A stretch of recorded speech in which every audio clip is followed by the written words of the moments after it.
partió desde la insurgencia que se opuso contra el gobierno dictatorial de Fulgencio Batista. Una vez independizada de España, Cuba tenía una política muy débil. Estados Unidos prácticamente era quien manejaba la política de ese país.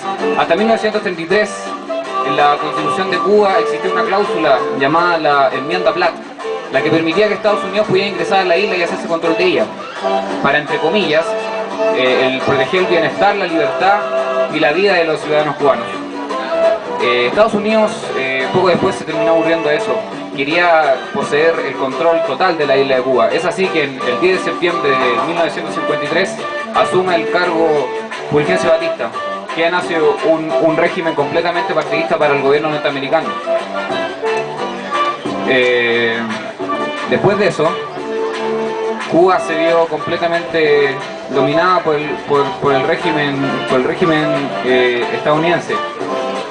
Y es así como surge la Revolución Cubana, liderada por Che Guevara, por Ramón Castro, por Fidel Castro y por Camilo Cienfuegos, quienes en 1953 hacen un ataque al lugar de Moncada, en Cuba. La acción fue en vano, porque resulta que los participantes fueron exiliados de la isla de Cuba y no tuvieron remedio. Luego de eso volvieron de nuevo por mar, por México, en 1956, donde realmente ahí pudieron infiltrarse en la isla de Cuba. Es ahí donde el pueblo cubano agarró una verdadera potencia para la revolución, que sería liderado por los líderes revolucionarios. A continuación narraremos los sucesos que ocurrieron en la batalla de Santa Clara, y fue la batalla más importante con la que lograron vencer y poder hacerse con la revolución. Bueno, esto comienza el 13 de diciembre de 1958. El alto mando de la revolución encomienda a la octava columna Ciro Redondo, encabezada por el Che Guevara, a tomar la ciudad de Santa Clara, que posee un lugar estratégico para impedir el paso de las tropas de occidente hacia oriente de la isla. ¿Qué sucede? 2 días después, el 15 de diciembre, la octava columna de Che Guevara corta el puente Falcón y se toma la pequeña ciudad rural de Fomento. ¿Qué pasa en esta isla? En esta isla se encuentra un riel donde pasa un tren blindado repleto de armas del ejército cubano y de soldados. Después de 15 días de combate, con escaramuzas y bastantes batallas, se logra que el 29 de diciembre de 1958 se logre tomar un cuartel del ejército cubano y, ¿no es cierto?, con la huida del ejército hacia el tren blindado. Ocasión perfecta para el Che Guevara de poder realizar la emboscada necesaria. Cortan los rieles del tren y este se descarrila y se cae, ¿no es cierto? Posteriormente, el 30, ya con la pérdida de la toma de la cárcel, la Real Audiencia, el Palacio de Gobierno y el hotel, el ejército cubano de la resistencia queda muy mermado. El 1 de enero de 1959, con el nuevo año, se hace oficial la victoria de la revolución y con la noticia de que Fulgencio Batista, el líder del ejército cubano, ha abandonado la isla.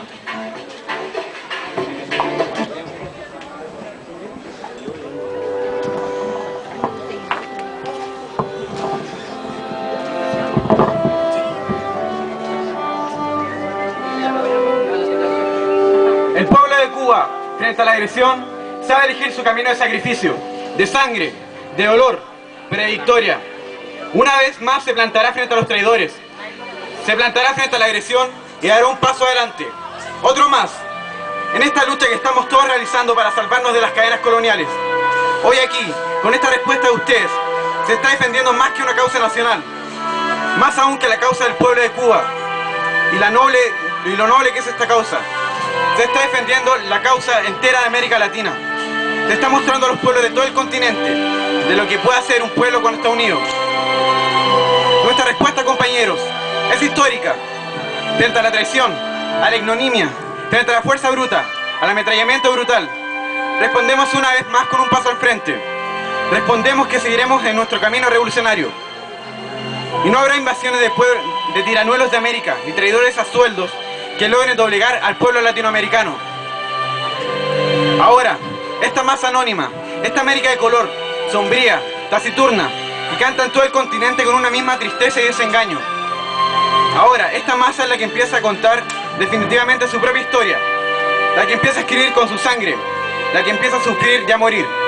Porque ahora se empieza a estremecer un mundo lleno de corazones con los puños calientes de deseo de morir por lo suyo, de conquistar sus derechos, casi 500 años burlados por unos y por otros. Ahora sí la historia tendrá que contar con los pobres de América, con los explotados y vilipendiados, que han decidido empezar a escribir con ellos su historia.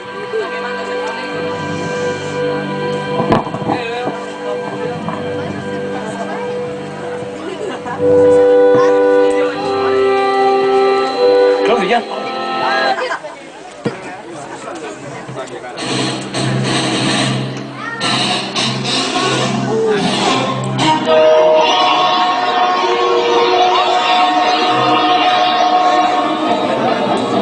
El día 15 de diciembre, Ernesto Che Guevara, con su pelotón de aproximadamente 400 combatientes, logró montar el puente de Falcón y después se hizo con un traslado del nombre Fomento, y también lograron bloquear el paso por el río Calabaza.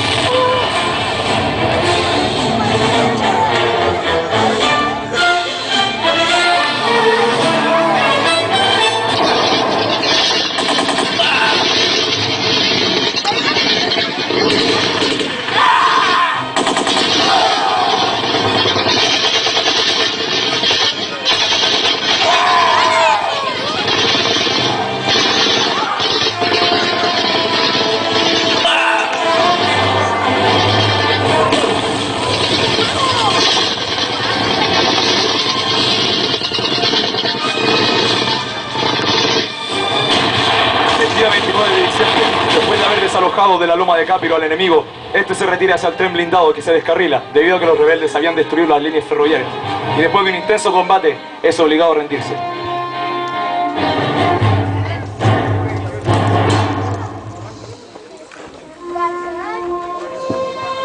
Fulgencio Batista amenazó a Fidel Castro con derrocar su poderío con el golpe de Estado. Castro no accedió a su petición, ya que pensaba que la amenaza de Batista no se llevaría a cabo y que solamente era una fachada para facilitar su vida del país. Pese a esto, Batista realizó igual el golpe de Estado y huyó. Finalmente Castro asumió el poder del gobierno de Cuba.